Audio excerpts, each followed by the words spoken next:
the one who really opened the wounds of the family. And yun. And then from there, yung beautiful chaos na sinasabi natin doon.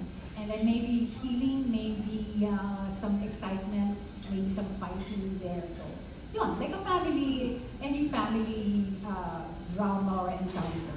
So, bilang nanay, may anak ako na parang, paano siya umabot sa ganon? Paano niya ako iniwan? It prescribes that we have to resort to proper communication. Kasi kaya nga natin tinawag na ganito, ganun. Napansin nyo kapag hindi na natin alam kung ano sasabihin natin, o kapag ayaw natin sabihin yung gusto natin talagang dapat sabihin, sinasabi natin, yung ganyan, ganito, ganun. It's a story that I'm sure everyone's familiar with and can relate to. So, please watch the film.